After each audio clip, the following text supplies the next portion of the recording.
sa buong Pilipinas. Ito ang Radyo Pilipinas News Update.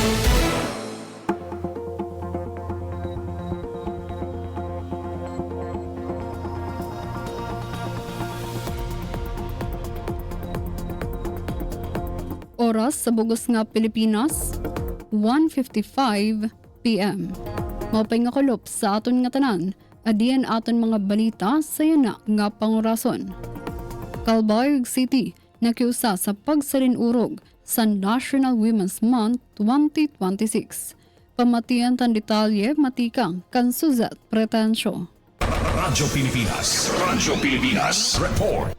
Nakiusa ang gobyerno lokal sa Calbayog, pinaagi sa City Social Welfare and Development Office o CSWDO sa pagsalinurog sa National Women's Month 2026 tikang Marso 1 tubtob 31 sa ilarom san kampanya nga We for Gender Equality and Inclusive Society nga may sub-theme nga Lead Like the Babaylands, Filipinas. Sa ngaran ni CSWD Officer Donato Albaldo Jr., ginhatag ni Officer in Charge Janessa May Magan ang rason ng mensahe san suporta para sa selebrasyon. Sumala sa iya, nagsuserbe ang Women's Month como plataporma basi ipakita ang mga kadaugan san kababayan sa mga magkadorodelain nga larang samtang ginaaghat ang komunidad nga atubangon ang padayon nga mga issue sugad san diskriminasyon diri patas nga oportunidad nga gender-based violence.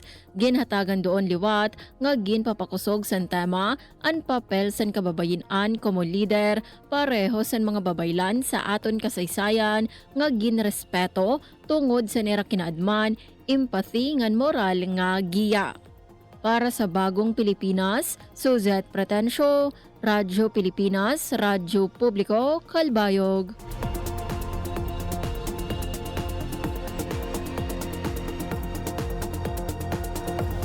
LGU Gandara ngan kalahi seeds, padayon nga ginpapakusog ang pagburubligay. Pamatian tan detalye sa pagbalik ni Suzette Pretensyo. Radyo Pilipinas Report.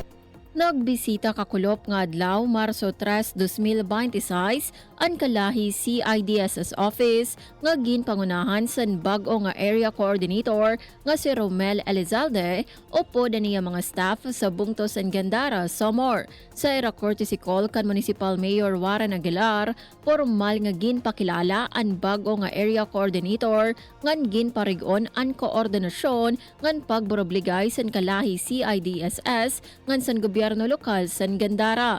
Ginhisgutan liwat sa meeting ang padayon nga implementasyon sa mga community-driven development programs nga nagtutuyo maghatag gahom sa mga barangay nga magpauswag sa lokal nga serbisyo.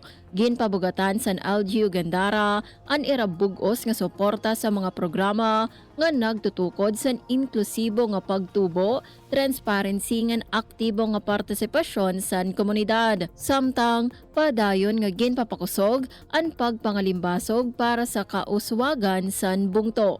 Para sa bagong Pilipinas, Suzette Pretensyo, Radyo Pilipinas, Radyo Publiko, Calbayog. Inyang kabugasan sa aton mga balita sa yana nga pangurason. Padayon gihapon kamo nga mamati sa DYOG, Radyo Pilipinas, Radyo Publiko, Calbayog para sa news updates. Masunod na ang programa, Huwan Trabaho, kaupod si Jamie Quinto. Ako si Charmaine Perito Balvas para sa Radyo Pilipinas, Radyo Publiko. Mula sa pinakamalawak na news